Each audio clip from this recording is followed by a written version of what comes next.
Hey guys, welcome back to our channel Real English. Today we will learn time and tense. It's very important for everyone. So today we will learn.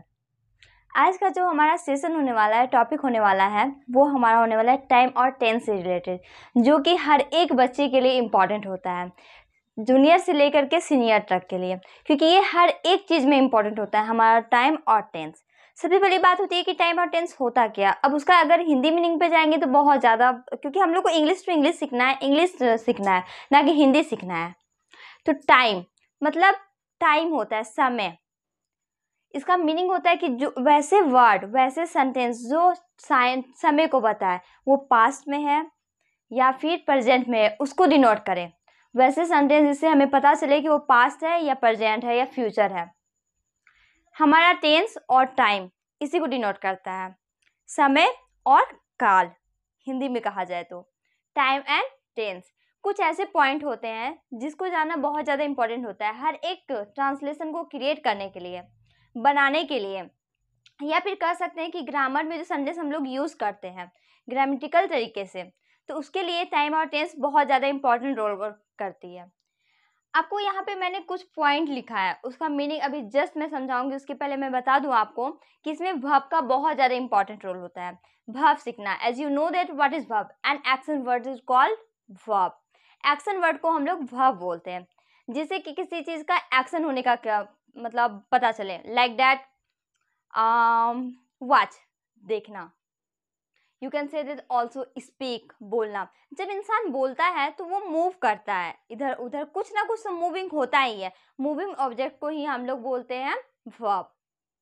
खेलना, टहलना, जाना, walk, talk, bath, dance, ये सारे के सारे verbs हैं। 5 forms होते हैं वर्ब के, verb 1, verb 2, verb 3, verb 4 and verb 5। As you know that verb 4 और वर्ब 5 बहुत ज़्यादा इजी होता है। मैं बता दूं कैसे होता है। वर्ब 4 में बस हम लोग आईएनजी लगा देते हैं, वर्ब 1 का वर्ब 4 में आईएनजी लगा देते हैं। जो वर्ब 1 में हम लोग लिखते हैं लाइक दैट वॉक, लिखे वर्ब 1, उसमें आईएनजी लगा देंगे तो वो हो जाएगा वर्ब 4। और ईएस या फिर एस अगर हम ऐड करते हैं तो वो हो जाता है वर्ब 5। तो ये वर्ब 4 और वर्ब 5 क्रिएट करना बहुत ज़्यादा सिंपल होता है किसी भी वर्ब का। बात आ जाती है यहाँ वर्ब 2 और वर्ब 3 की और वर्ब 1 की। वर्ब 1, वर्ब 2, वर्ब 3 आपको रिमेंबर करने की ज़रूरत होती है, याद करने की ज़रूरत होती है। खैर उन सब बातों को छोड़ा जाए, अभी हम लोग ये वाले मेन टॉपिक पे आते हैं। तो सबसे पहले हम लोग देखते हैं कि फर्स्ट पॉइंट में मैंने क्या लिखा है। एगो, long ago, yesterday, last Monday, in 1948. What is the mean it? Why did I write here? एगो का मतलब होता है पहले, लॉन्ग एगो का मतलब होता है बहुत पहले, yesterday का मतलब होता है बीता हुआ कल, ना कि आने वाला कल। बीता हुआ कल का इंग्लिश होता है yesterday, आने वाले कल का इंग्लिश होता है tomorrow। लास्ट मंडे, मंडे की जगह आप कुछ भी लिख सकते हैं। लास्ट मतलब होता है पिछली, last Monday, Sunday, Tuesday, Wednesday, कुछ भी लिख सकते हैं आप। इन 1948, तो 1948 आपका पास्ट में हो गया, क्योंकि अभी जो चल रहा है वो 2022 चल रहा है।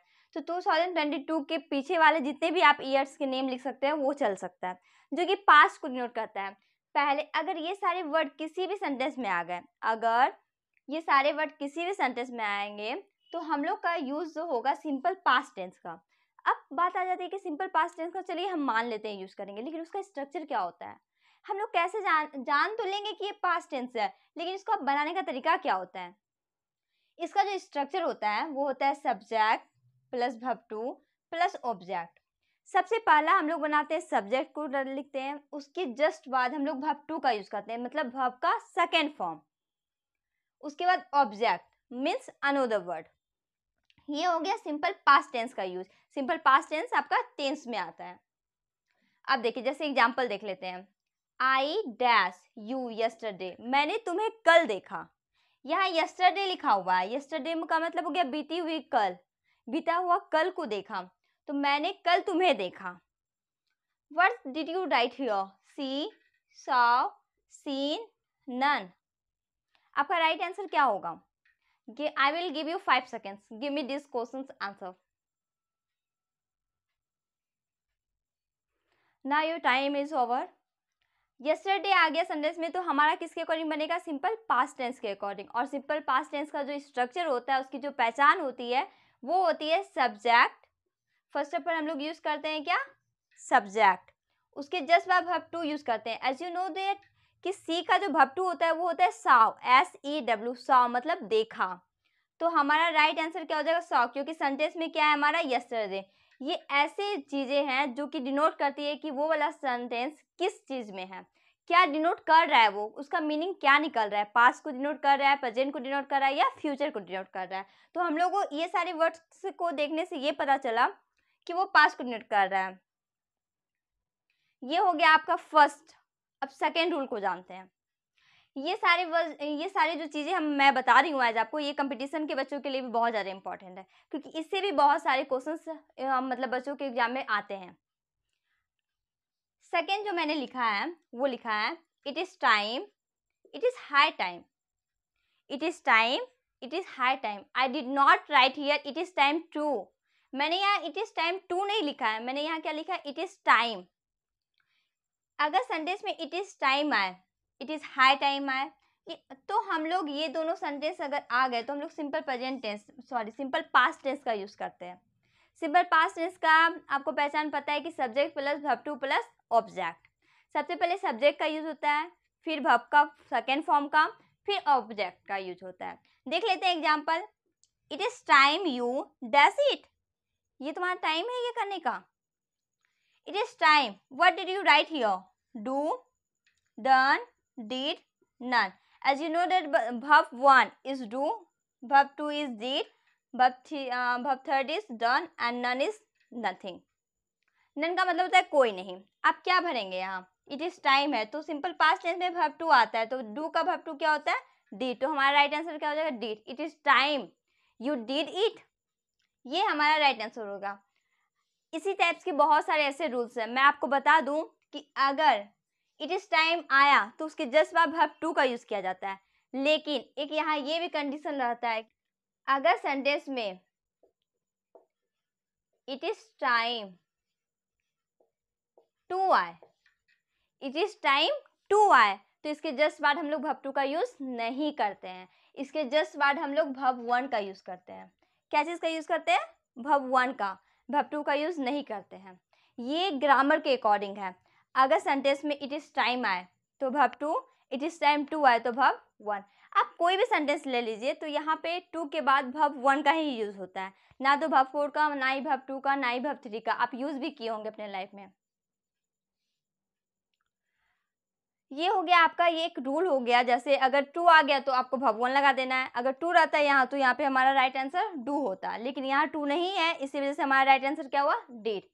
अब हम लोग नेक्स्ट रूल के ऊपर जाते हैं। नेक्स्ट जो कॉन्सेप्ट होता है, समझने का तरीका होता है, उसके बारे में जानते हैं। हमारा जो थर्ड कॉन्सेप्ट है वो है कंडीशनल सेंटेंस। जिस सेंटेंस में कंडीशन हो उसे हम लोग कंडीशनल सेंटेंस कहते हैं। देखिए मैंने टू टाइप्स में से डिवाइड किया है, फर्स्ट कंडीशन, सेकेंड फ्रूट। जिस भाग में, इसमें दो सेंटेंस छिपे होते हैं, एक सेंटेंस में दो सेंटेंस होता है। जिस सेंटेंस में आपका कंडीशन होता है उसके लिए हम लोग सिंपल प्रेजेंट टेंस का यूज करते हैं, और जिस भाग में आपका फ्रूट रहता है उसके लिए हम लोग सिंपल फ्यूचर टेंस का कहते हैं। इसको बताने के लिए ना बहुत सारे टीचर ये कहते हैं, जिस भाग में कंडीशनल सेंटेंस हो, कंडीशनल सेंटेंस बनाने के लिए पहले भाग के लिए हम लोग ये यूज करते हैं, दूसरे भाग के लिए हम लोग ये यूज करते हैं। सिंपल वे में ऐसे समझाया जाना चाहिए जिससे कि बच्चों को भी समझ में आए। तरीका चाहे कुछ भी हो, लेकिन रूल लिखने का कोई वे ही नहीं बनता, क्योंकि हम लोग इंग्लिश सीखना चाहते हैं, ना कि इसको ये जानना चाहते हैं कि इसका रूल ये होता है, इसको हटाने में शुरू से लेकर के ग्रामर में यही दिया गया है। तो कुछ ऐसे ट्रिक होते हैं जो सेल्फ से बनाए जाते हैं, सेल्फ से बताने का तरीका होता है, सारे टीचर का अलग अलग होता है। जिस भी कंडीशन, जिस भी भाग में आपका कंडीशन रहे उस भाग में हम लोग सिंपल प्रेजेंट टेंस का यूज करेंगे, और जिस भाग में आपका फ्रूट रहे उसके लिए हम लोग सिंपल फ्यूचर टेंस का यूज करेंगे। सिंपल प्रेजेंट टेंस का जो स्ट्रक्चर होता है वो होता है हमारा सब्जेक्ट प्लस वर्ब वन या वर्ब फाइव प्लस ऑब्जेक्ट। सबसे पहले हम लोग सब्जेक्ट का यूज करते हैं, उसके जस्ट बाद या तो वर्ब वन या तो वर्ब फाइव। अगर वर्ब वन लगा तो वर्ब फाइव नहीं, अगर वर्ब फाइव लगेगा तो वर्ब वन नहीं। उसके जस्ट बाद आप लोग ऑब्जेक्ट का यूज कीजिएगा, जो भी ऑब्जेक्ट रहेगा सेंटेंस में उसके अकॉर्डिंग। हमारा जो सेकेंड है फ्रूट का, इसका होता है सिंपल फ्यूचर टेंस का। इसका जो स्ट्रक्चर होता है वो होता है सब्जेक्ट प्लस सेल या wheel plus verb one plus object. इसमें सबसे पहले हम लोग सब्जेक्ट का यूज करते हैं, उसके जस्ट बाद या तो सेल या तो विल। इसके जस्ट बाद अब हम लोग यूज करते हैं भगवान का, फिर ऑब्जेक्ट का। हम लोग एक सेंटेंस को क्रिएट कर लेते हैं। उसमें आपको पता है कंडीशन को समझने के लिए एक ट्रिक आप यूज कर सकते हैं जिसमें इफ लगा हो, यदि लगने वाले में कंडीशन होता है। आप कंडीशनल सेंटेंस को आसानी तरीके से पहचान लेंगे।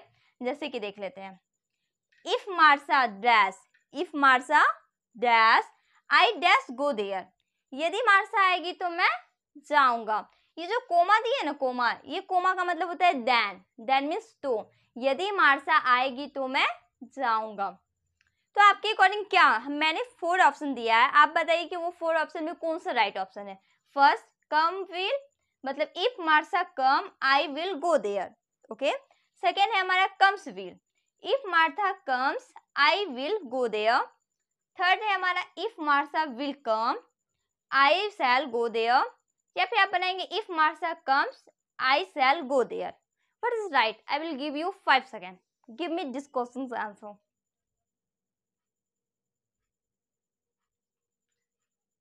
Now your time is over. अब मैं बता देती हूँ इसका राइट ऑप्शन क्या होगा। आप पहले ये जानिए कि कंडीशन किस सेंटेंस में है, कौन से भाग में आपका कंडीशन छिपा हुआ है। इफ, देखिए इफ मार्सा, यह कंडीशन रखा गया यदि मार्सा आएगी तो मैं जाऊंगा। इसका मतलब यदि मार्सा नहीं आएगी तो मैं नहीं जाऊंगा। इसका मतलब ये हो गया कि इफ वाले सेंटेंस में कंडीशन होता है। इफ मार्सा कम्स, यदि मार्सा आती है, ना कि आएगी। इफ मार्सा कम्स, क्योंकि मार्सा वर्ब 5 लेती है, वर्ब 1 नहीं, तो सबसे पहला ये रॉन्ग हो गया आपका। सेकेंड है आपका कम्स, चलो ठीक है, if Martha comes. If Martha comes, will come तो होगा ही नहीं, क्योंकि हम लोग सेंटेंस में सिंपल प्रेजेंट टेंस का यूज करेंगे फर्स्ट में। तो सिंपल प्रेजेंट टेंस का क्या स्ट्रक्चर होता है, सबसे पहले सब्जेक्ट फिर वर्ब 1। तो सब्जेक्ट हो गया हमारा या तो वर्ब 1 या तो वर्ब 5। यहाँ विल कम दे दिया, ये फ्यूचर चला गया, तो इसका तो होगा नहीं। सबसे पहले आपको ये जो ऑब्जेक्टिव होता है ना पूछने का तरीका, उसको किल करना सीखिए, उसको हटाना सीखिए। जैसे कि आपका 2 ऑप्शन रॉन्ग हो गया बच्चा, ये दोनों ऑप्शन देख लेते हैं कौन सा सही होता है। इफ मार्सा कम्स, यदि मार्सा आती है, ना कि आएगी। If Martha comes then I dash go there. Will या सेल, आपको पता होना चाहिए कि आई अपने साथ सेल लेता है, ना कि विल लेता है। तो ये वाला ऑप्शन चला गया, आपका राइट आंसर ये हो गया। If Martha comes then I shall go there. ऐसे आप स्पोकन के टाइम आई विल का भी यूज कर सकते हैं, लेकिन ग्रामेटिकल तरीके से ये रॉन्ग होगा, क्योंकि ग्रामर के अकॉर्डिंग जो सही है बस सही है। स्पोकन के टर्म में जब आप लर्निंग कर रहे होते हैं या फिर स्पीकिंग कर रहे होते हैं किसी समवन पर्सन के साथ, तो आप वहाँ पे विल का भी यूज कर सकते हैं।